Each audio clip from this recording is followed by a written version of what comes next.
नमस्कार दोस्तों, स्वागत है आपका ज्ञान सर एजुकेशन ऐप में। यूपी ट्रिपल एससी के एग्जाम्स के, वनडे एग्जाम्स के, एसएससी एग्जाम्स के, पुलिस एग्जाम के, रेलवे एग्जाम के फ्री इनिशिएटिव आपको इसी चैनल में मिलते रहेंगे। चैनल को सब्सक्राइब जरूर कर लीजिएगा और वीडियो को लाइक और शेयर जरूर कर लीजिएगा। और हमारे ऐप ज्ञान सर एजुकेशन ऐप को गूगल प्ले स्टोर से आप इंस्टॉल जरूर कर लीजिएगा। इसमें सारे वनडे के एग्जाम्स के कोर्सेज आपको मिलेंगे बहुत ही कम दामों में। नमस्कार दोस्तों, यूपीएसआई के हम लोग कर रहे हैं संविधान के संपूर्ण पीवाईक्यू और भी जो महत्वपूर्ण प्रश्न है, यानी संपूर्ण पीवाई जो कॉन्स्टिट्यूशन से सवाल आने हैं, 16 सवाल तक आने हैं कॉन्स्टिट्यूशन है, वो सभी आपके इस वीडियोस के थ्रू मैं कवर करा दूंगा। बस आपको अच्छे से इनको रिवीजन करना है। ये पीडीएफ आप प्राप्त कर सकते हैं ज्ञान सर एजुकेशन ऐप से, वहाँ पे आपको मिल जाएगा। प्ले स्टोर से ऐप डाउनलोड कर लीजिए ज्ञान सर एजुकेशन। वहाँ से 99 में आप पूरी तैयारी भी कर सकते हैं यूपीएसआई की, आरआरबी, एनटीपीसी की, कांस्टेबल की, होमगार्ड की 100 रुपीज़ में। नोट्स भी पूरे मिलेंगे ऑफिशियल सिलेबस के, एक एक पॉइंट को कवर करते हुए क्लासेस भी चलेंगी। 49 रुपये में पूरे टेस्ट सीरीज भी आपको मिल जाएंगी अनलिमिटेड अटेम्प्ट के साथ, वो भी 30 टेस्ट फुल लेंथ वाले, एकदम रियल एग्जाम जैसे। तो आज का लेक्चर शुरू होगा क्वेश्चन नंबर 246 से। कह रहे हैं निम्नलिखित में से कौन सी समिति जो है वो भारत में पंचायती राज से संबंधित नहीं है। Which one of the following committee is not associated with the Panchayati Raj? Ashok Mehta committee, L M Singhvi committee, GVK Rao committee या NR नारायणम मूर्ति कमेटी। तो अगर आपने पंचायत वाला सिस्टम मतलब चैप्टर पढ़ा है तो आपको पता होगा कि जो NR मूर्ति कमेटी ये नहीं है, ये तो सेबी ने इंट्रोड्यूस करी थी, है ना। सेबी ने इंट्रोड्यूस करी थी स्टॉक्स वगैरह के लिए। बाकी Ashok Mehta committee, L M Singhvi committee, GVK Rao committee है, थंगन कमेटी है ना। अशोक मेहता कमेटी कब आई थी? 1977 में आई थी भाई, अगर आपको पता हो। और बलवंत राय मेहता कमेटी एक आई थी इससे पहले, 1957 में बलवंत राय मेहता कमेटी आती है। फिर आपकी अशोक मेहता कमेटी बनती है 1977 में। GVK Rao committee, L M Singhvi committee है, ये सब संबंधित है पंचायती राज सिस्टम से। ठीक है, अब आपके लिए मैं रिवीजन के लिए एक टॉपिक या एक सवाल आपसे पूछ सकता हूँ। पंचायत बताइए कौन से संविधान के भाग में है, कौन सी अनुसूची में है। कितनी बार बता चुका हूँ अभी जब से हम लोग पढ़ रहे हैं, अब तो रट गया होगा। भाग और अनुसूचियाँ तुरंत कमेंट बॉक्स में बताइए। और कौन से कॉन्स्टिट्यूशन अमेंडमेंट से पंचायत को ऐड करा था। निश्चित ही एक सवाल आपको इनसे मिल सकता है। इसके बाद है भारतीय संविधान का निम्नलिखित में से कौन सा अनुच्छेद राज्य को आधुनिक और वैज्ञानिक पद्धति पर कृषि और पशुपालन को व्यवस्थित करने के लिए निर्देश देता है। Which of the following article of Indian constitution direct state to organise agriculture and animal husbandry on modern and scientific line. तो ये कौन सा आर्टिकल है? DPSP का आर्टिकल है, बहुत ही फेमस, बहुत ही महत्वपूर्ण आर्टिकल है। तो ये आपका बहुत ही फेमस आर्टिकल है, आर्टिकल 48, याद रखना है ना। आर्टिकल 48 है, कृषि और पशुपालन से संबंधित चीज़ों को कहता है। ठीक है, और इसी के साथ एक आर्टिकल 39 है, भी काफ़ी इंपॉर्टेंट है ना। Right to free legal aid, है ना, मुफ्त में विधिक सहायता प्रदान करने की बात करता है ये। अगला देख लेते हैं। कह रहा है बेंच ऑफ 5 जजेस was constituted to interpret a decision of 11 जजेस in a judiciary unprecedented procedure in the case of, यानी कह रहा है किस मामले में न्यायिक रूप से अभूतपूर्व प्रक्रिया में 11 न्यायाधीशों के निर्णय की व्याख्या करने के लिए 5 न्यायाधीशों की एक पीठ का गठन किया गया था। इस्लामिक एकेडमी ऑफ एजुकेशन बनाम कर्नाटक, कर्नाटक राज्य सचिव बनाम उमा देवी, पश्चिम बंगाल राज्य बनाम केशोराम इंडस्ट्रीज या PA इनामदार बनाम महाराष्ट्र राज्य। तो ये डायरेक्ट आपको फैक्ट्स है, याद रखना पड़ेगा, ये बहुत इंपॉर्टेंट है केसेस, क्योंकि इससे 2 सवाल केसेस से आएंगे आपके। तो ये मामला उठा था Islamic academy of education versus state of Karnataka में, है ना। ये उसके अंतर्गत ये मुद्दा उठाया गया था। इसके बाद है 1947 में न्यायिक सक्रियतावाद शब्द पद किसने गढ़ा है भाई? Who coin the term judicial activism in 1947। काफ़ी इंपॉर्टेंट है ये जुडिशियल एक्टिविज्म। भाई जुडिशियल एक्टिविज्म क्या है? आप देखो, बाई चांस कोई PIL नहीं दाखिल कर रहा है या किसी चीज़ में मुद्दे खराब चल रहे हैं और कोई कोर्ट नहीं जा रहा है, तो वहाँ पे सो मोटो कॉग्निजेंस यानी जुडिशियल एक्टिविज्म के तहत सुप्रीम कोर्ट खुद ही संज्ञान ले लेता है ना। तो किसने ये टर्म दिया था? तो ये थे Arthur Schlesinger junior, Arthur Schlesinger junior.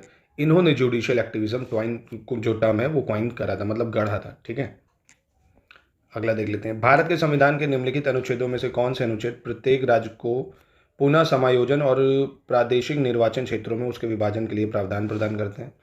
Which among the following article of the constitution of India provide for readjustment and division of each state into territorial constituencies? Article 72-170, 82-168, 72-168 या 82-170। देखिए, तो आपने डीलिमिटेशन कमीशन पढ़ा होगा। तो जब भी रीएडजस्टमेंट करते हैं कॉन्स्टिट्यूएंसीज का केंद्र के लिए यानी लोकसभा के लिए, तो वो करते हैं आर्टिकल 82 के थ्रू, आर्टिकल 82 के थ्रू करा जाता है। पर वहीं राज्यों के विधानसभा की बात करें तो आर्टिकल 170 के थ्रू करते हैं। तो यानी यहाँ 82 और 170 दोनों है ना, ऑप्शन हो जाएगा ये। डिलिमिटेशन कमीशन मतलब समझ गए ना, रीएडजस्टमेंट करना है अगर जो भी स्टेट्स हैं उनकी टेरिटोरियल कॉन्स्टिट्यूंसीज़ का। मतलब ये मानिए उत्तर प्रदेश में अगर 80 लोकसभा की सीटें हैं, उनको घटाना बढ़ाना है तो आर्टिकल 82 के थ्रू होगा।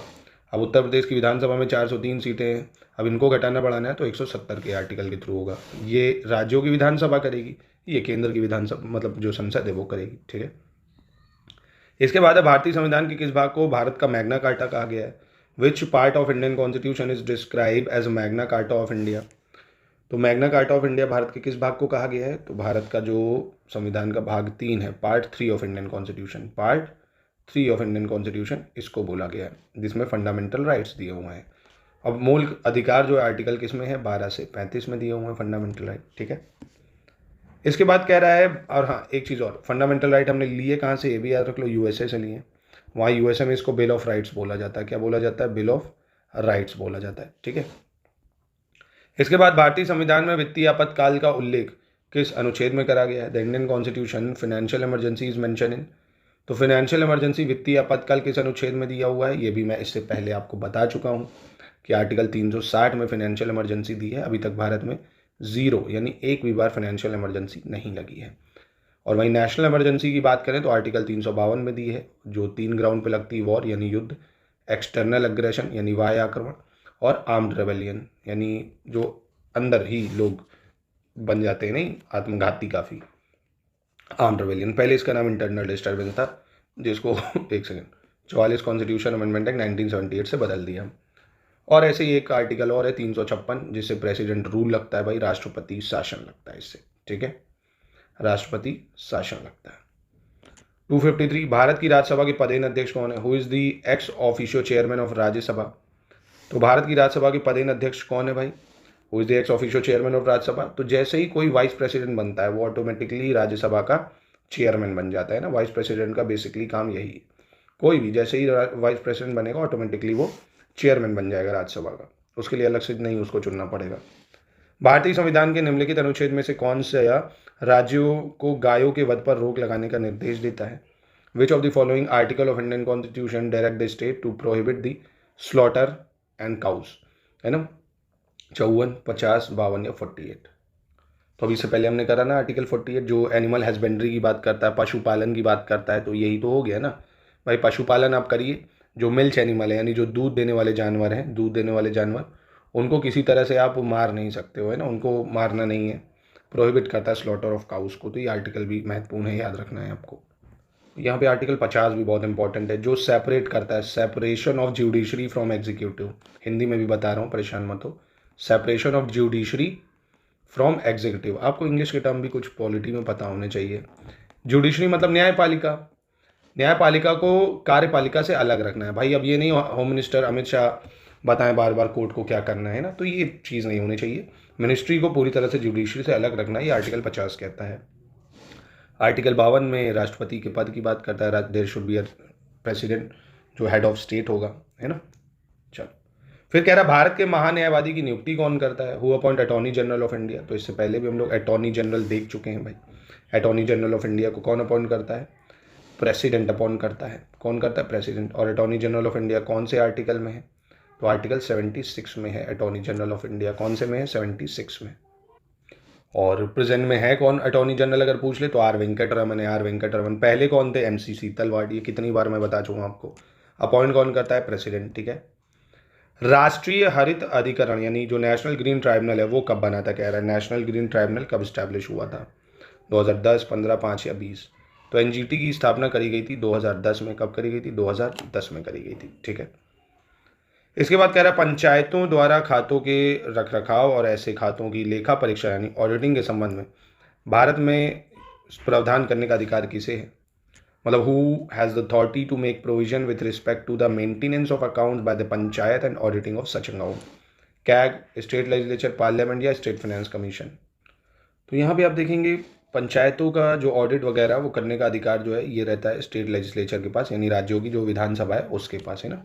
कैग सिर्फ और सिर्फ राज्यों का करता है ऑडिट और केंद्र का करता है ना। स्टेट फाइनेंस कमीशन तो ये बताएगा भाई कितना टैक्सेस डिस्ट्रीब्यूट होना चाहिए पंचायती राज और उनके केंद्र जो राज्य सरकार है उनके बीच में, है ना। तो ये याद रखिएगा, है ना। इंपॉर्टेंट सवाल है, ट्रिकी है, कई लोग कैग पे ही टिक कर देंगे, पर कैग नहीं होगा, राज्य की विधानसभा होगी। इसके बाद है पिछड़े वर्ग का राष्ट्रीय आयोग निम्नलिखित में से किस प्राधिकारी को अपनी वार्षिक रिपोर्ट प्रस्तुत करता है? To which among the following authority does National Commission for Backward Class submit its annual report? तो National Commission for Backward Class अपनी रिपोर्ट किसको देगा भाई? प्रेसिडेंट को, Union Ministry for Minority Affairs को, पीएम को, या स्पीकर ऑफ लोकसभा को? तो National Commission for Backward Class जो है अपनी रिपोर्ट एनुअली सबमिट करता है प्रेसिडेंट को। किसको करता है? प्रेसिडेंट को।